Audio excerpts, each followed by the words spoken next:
She's like love, love, love, and music. La la la, love, love, love, love, and music. Hello, everyone. Thank you for tuning in. I am Jay Lee. I know this is a very weird thing to see right now, but my goddamn eye was itching, so it is what it is. However, hello, everyone. I am Jay Lee. This is Jay Lee's Corner. This is my review of Super Bowl 52. Let me be clear. I'm only talking about a halftime show, the national anthem, and a couple commercials. I am not a football person. I do not understand football enough to want to talk about the game itself. I can be honest and say I did not watch the game at all. The only part of the game that I did watch was the last 2 minutes of play, and that's simply because I had fast forwarded through everything else. I only stopped to look at certain commercials and the musical part of it. I don't know nothing about the Philadelphia Eagles or the New England Patriots. All I know is something about Tom Brady is on the Patriots team. Again, I'm from Detroit, so I don't really, and I'm not a football person, so I'm not gonna be like, oh my God, I'm so happy so and so. Whatever. We know now we know the Philly Eagles won. I do feel like, you know what I'm saying, did Meek Mill have to go to jail for them to win? Because they've been losing for a long time. And, you know, the Eagles came out to a Meek Mill song, Dreams and Nightmares. Hold up, wait a minute. Y'all thought I was finished? Well, you know, I love that song. I am a Meek Mill fan. But, yeah, you know, I'm happy they won. I did post on my Facebook, like, okay, are they going to let Meek Mill out of jail now? I mean, the Eagles won. You just he should get out. Free Meek. But, you know, people said it was a really good game. The score was like 41-33. That was a good game. You know, it's nothing worse than watching like a football game, because I know this part at least as much. And the score be like 10-12. It's like, that was some bullshit. Like 41-33, that's really good. Yeah, I saw people posting about how it's such a good game. I saw how Kevin Hart got denied access to go on stage by security. That's gonna be funny later on. So, you know, yeah, I didn't watch the game itself. I just watched the last 2 minutes. And that's because I had fast forwarded through, and that was what was left. And I was trying to see who won before I did my whole, review or whatever. So, okay. Some guy sang American Beautiful. The guy's name was Leslie Odom Jr. And I was like, okay, American Beautiful, I know it's not the national anthem. So we don't kneel through that song. I was just wondering. Because when Pink then sang the national anthem, I ain't seen nobody kneel through that song either. So do we not kneel for Super Bowl games? I'm just trying to figure out what's going on here, because it was, whatever. So, Pink's performance. I am a Pink fan.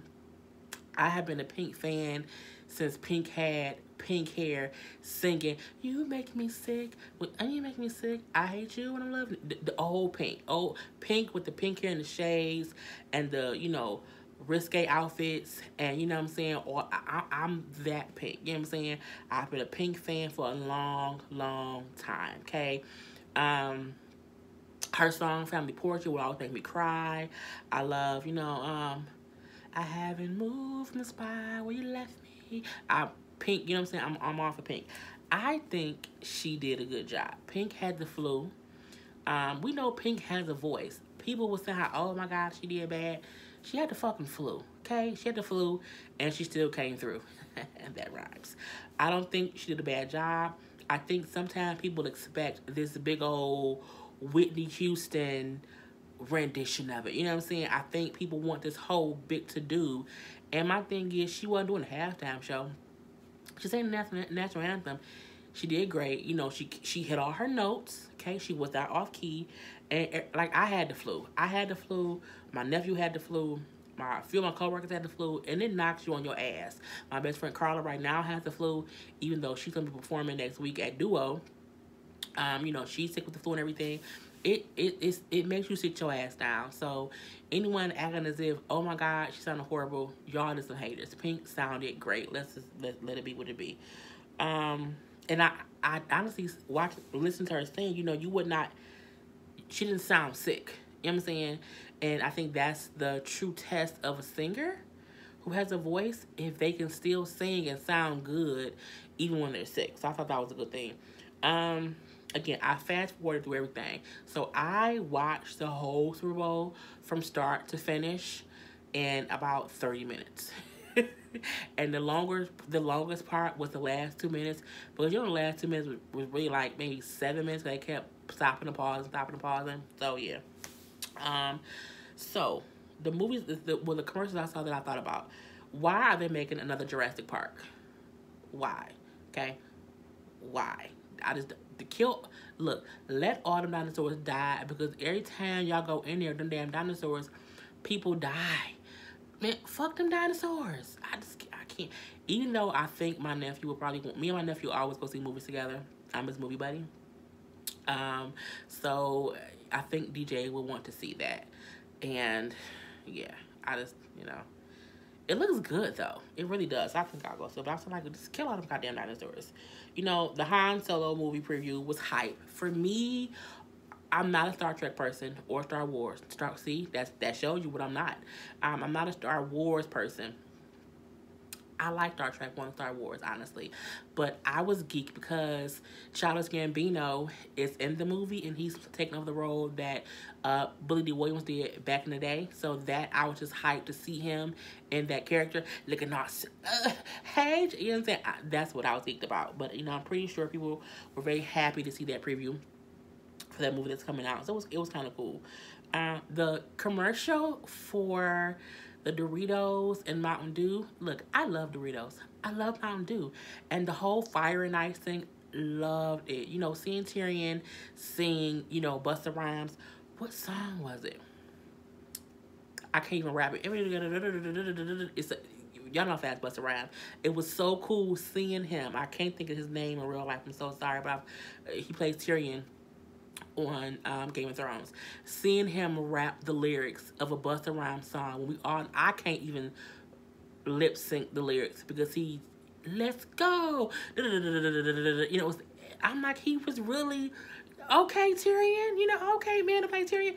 It was really cool. He was the whole fire part of it. So he was eating these hot ass chips, and it kind of spit out fire. I want to try the chips.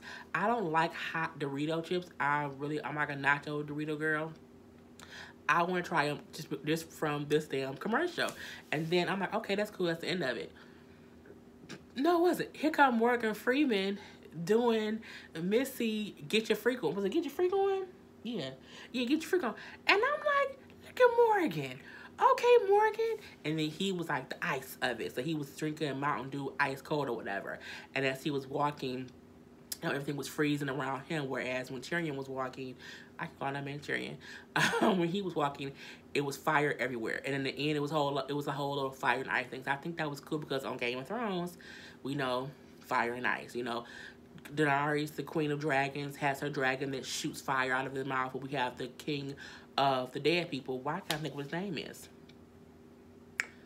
The White Walkers, the King of the White Walkers, who has a dragon who shoots hot ice. Was it hot ice or fire ice? Whatever. But yeah, so that part I really did love. I loved that particular commercial. The preview for Dwayne Johnson movie, The Skyscraper, it looks good, but it reminds me of every other The Rock Dwayne Johnson movie. It does. I mean, I don't know if I want him to not have a bald head. I think because he always looks the same in all of his movies, because he has a bald head, for me, I feel like they're all the same. It reminded me of his whole San Andreas movie, where it's him trying to save people or save his family. So for me, I'm looking like, I'm pretty sure The Rock is a huge movie star. People see all of his movies, so it'll do fine. But, for me, I was like, it's just another movie that The Rock does. It is what it is. Another Mission Impossible movie. At this point, the damn franchise should just change the name of Nothing's Impossible. I mean, they've had how many Mission Impossibles? The missions are not impossible. They keep doing them. They're not. Just change their goddamn name. Okay. So I saw the comments about the Dodge Ram commercial where they were using Dr. King's voice. You know, we saw how the family spoke out saying that they had not been contacted or about using his voice in their commercial. I really hope these damn Dodge Ram people did not use his voice and didn't clear it. Like, I really hope they didn't do that. You know, the speech was supposedly written exactly 50 years ago. They say, 50 years ago, February 4th, 1968, he said these words. And he was speaking on how everyone can be great. It doesn't take, a scientist for you to be a great person, that anyone can serve as long as they have a heart full of grace and something else generated by love. And, then they had, the ending was, built to serve Ram. And I'm like, and somebody commented on Instagram saying, did Martin Luther King try to sell me a Ram truck? And I was just like, I mean, had they cleared it with the family, I don't think I would be looking at it sideways. But at the same time, I don't, I don't like it. I don't think, you should use Dr. King's voice or speech to sell a car. I don't. And I don't think I want to change my mind about that. So, yeah. Okay. So, there was a Crocodile Dundee movie review I kept seeing with Chris Hemsworth, and then I can't think of the guy's name who they had as Crocodile Dundee's son. And I was so geeked to see the real preview of the movie, because I'm looking like, okay, I remember Crocodile Dundee when I was younger. It'd be cool to kind of redo the movie from his son's perspective and have it be like a comedy, that he's not this whole, masculine. I loved it. Then come to find out, it's a goddamn on tourism ad for Australia. And I'm like, oh my God. That was a good idea, honestly, because they had the whole thing where, they're traveling Australia, they're seeing the different sites and everything, and you're like, oh my God, it's going to be a great, great movie. And he's like, wait, this isn't a movie. This is a tourism ad. It's like, yeah. And I'm like, you tricked me. I thought that was a great, great commercial for tourism. It was really cool. I thought it was great. Okay, the halftime show. So, I have two ways that I'm going to talk about this. One, Justin's performance. Two, the whole Justin versus Janet situation. Okay. One, I'm a Justin Timberlake fan. I have been a Justin Timberlake fan ever since I saw him in the NSYNC video singing Gone in black and white. And he was like, and the truth remains you're gone. I was a fan forever from that moment. Okay? I think Justin Timberlake is a great artist. Okay? I want you to understand that. Now, I liked the performance. I felt like he did his hits. I felt like it was high energy. I felt like he was entertaining the crowd. I felt like he had great crowd participation. I felt like he did enough of his hits to where it wasn't too quick, but it wasn't too long into one song. I like that whole thing. I like how he had a different beat for Sexy Back. I would love to hear a remix of Sexy Back in that beat. Let me say that. He did dancing around. I thought that was cool. When he brought the whole band out on the field to do Suit and Tie. Love that. Him on the piano doing Until the End of Time. If your love was all I had. Liked it. And then he transitioned into including Prince. Now, people were saying how he was going to have a Prince hologram. And, how Prince always said he never wanted to be a hologram. I even saw E! News post up a supposed quote from Prince saying, if I wanted to, I don't think people should do hologram stuff. And, if I was supposed to perform with Duke Ellington, and me and Duke Ellington would have been alive in the same time frame. And what Justin did was, it wasn't a hologram.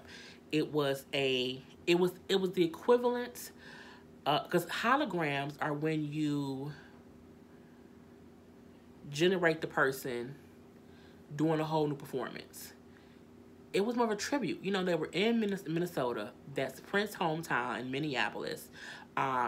Prince is from there. It's Prince's town. You can't. I feel like other people who performed did different Prince tributes. I feel like he did something bigger because it was a halftime show, and he had kind of Prince some of Prince's performances on like a big. It was a piece. It was like a sheet, like a projector. It was like a projector, but it was not a hologram. It was Prince's performances. His song "Until the End of Time" was he got it from Prince's song "Die for You." So he went to perform, you know, his part of his song, and then they had Prince up on there doing their thing. Was it a duet? A little bit. Do I feel like Prince would have been mad about it? No. Simply because it wasn't as if it was them making a new image of him. It wasn't as if Justin Timberlake generated new material at all. It was him showing where his song came from and paying tribute to the man who we all loved in his hometown. I don't feel like it was disrespectful. I don't feel like it was like any kind of culture vulture situation. I feel like it was a great tribute to Prince. Okay, how we saw the whole city lit up purple. They had the symbol within the city. I thought it was great. It was a tribute to Prince in Minneapolis, Minnesota. It made complete sense to me. Okay, I would say that even if I was not a Justin Timberlake fan, I felt like the way he did it was tasteful. It wasn't disrespectful. It wasn't attention grabbing to like kind of capitalize off whatever.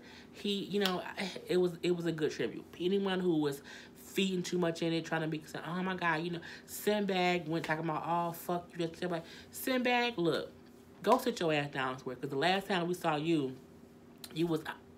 I don't even know when last time we saw you, Sinbad. But people trip me out when they try to make everything an issue. You know what I'm saying? Leave that man be. Even Sheila E. said she talked to Justin. I'm pretty sure he told her exactly what he was doing, that it was not a hologram. It would be video of Prince himself singing his own song that, where he got his inspiration to do Until the End of Time. And even she said that she was injured, she was happy to see what he was going to do. Okay, we're going to leave it at that. I liked it, And, he did the whole song from the Troll movie. He did the mirror, it's like in my mirror. I like the song. Again, I liked the performance. I really, really did. Thought it was great. So, people hate Justin based on that whole 2004 incident with Janet Jackson. Look, I'm going to need y'all to let that go. Simply because, that was 14 years ago, for one. For two, Janet herself has moved on. Justin Timberlake himself has came out on numerous occasions since then. Not when it first happened. It was years later. And he has said, I handled it horribly. I really, really did. But if you think about it, Justin was in his 20s. He was a young, 14 years ago. He was probably, because he's in his 30s now. So he was in his 20s or whatever. And he fucked up, okay? He did not take as much responsibility for the whole Nipplegate thing. And it wasn't Justin who blamed Janet. And it was the world. It was social media people. It was, just whatever. Even back then, when Oprah did an interview with Janet, and Oprah read her statement from Justin, where he said people harshly judged her because she was a black woman. I'm paraphrasing. And he said he felt like they were 50. They were like 50% guilty because they both were involved in it. He felt like they did only give him like 10% of the guilt, and they put everything else on her, solely because she was black.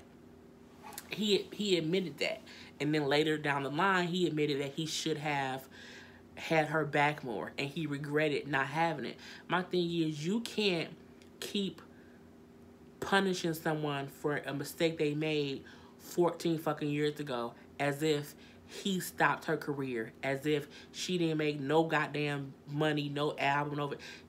Janet Jackson, please believe she's okay. Okay, she not hurting for no money. She has been touring. He did not stop her career. It did not stop her career. Who gives a fuck if she has not performed at the Super Bowl since then? Hell, he hadn't either until now. And who's to say that next year they won't let her perform? I don't know. Okay, I think the Super Bowl came out and said that she wasn't banned. Janet has came out and said that, you know, she's moved on. She wasn't coming this year to perform, but she was happy to see what was going to go on. I think we need to let that shit go. Anyone acting as if, he look what he did to Justin. You motherfuckers be stepping in the name of love on all R. Kelly records. He was out there pissing on girls 15 years ago. We saw R. Kelly piss on that girl. And y'all ain't bit mo stop being a fan of that man in the past 15 years, but y'all want to all jump on the bandwagon of let's hate Justin because he didn't take the brunt of blame for something that happened 14 years ago, even though he since then said he handled it wrong and he feels bad and he's apologized to Janet. Miss me with the bullshit. Y'all pick and choose who y'all want to let slide when they do shit wrong. Why? The fuck? It gets on my damn nerve. And, you know, I just feel like, look, it was 14 years ago. Okay? 14 years ago. Y'all out here stepping in the name of love. Y'all in your goddamn body be calling. Y'all still playing 12 play. Y'all still out here, you know, moving your body like a goddamn snake. If you can forgive and dance to R. Kelly music and he's a fucking pedophile and he been a pedophile forever, he married Aaliyah, he got damn girls up at his house not kidnapped. If you can forgive R. Kelly and buy his goddamn albums, leave Justin Timberlake the fuck alone. Okay? Girl, bye. Okay, we ain't got time for the bullshit. Hell, Charlie Sheen was out here giving STDs to women. Y'all still was watching 2.5 Men. Miss me with the bullshit. Miss me with the bullshit. I feel like, who cares? That man didn't apologize. He done moved the fuck on. It's a fucking Super Bowl. It didn't happen, and it's over, and it is what it is. So, that's all I have. This was not supposed to be a long-ass video, but it turned out to be. So, yeah. And again, I'm not saying Justin wasn't wrong for not taking responsibility for it when it happened 14 years ago. What I'm saying is I can understand a person making a mistake when they were younger and them eventually apologizing and saying, yeah, you know what, yes, I was wrong. And I feel like once a person apologizes, he didn't murder nobody, he didn't stop her career, you know. Even if he would have said, yeah, I'm at fault too, people would have still blamed her. Okay, it would have still happened. So my thing is, he has since tried to make amends for it. Let it the fuck go. Y'all still talking about it 14 years later. It's petty as fuck. Okay? So, I am Jay Lee. This is Jay's Corner. Peace.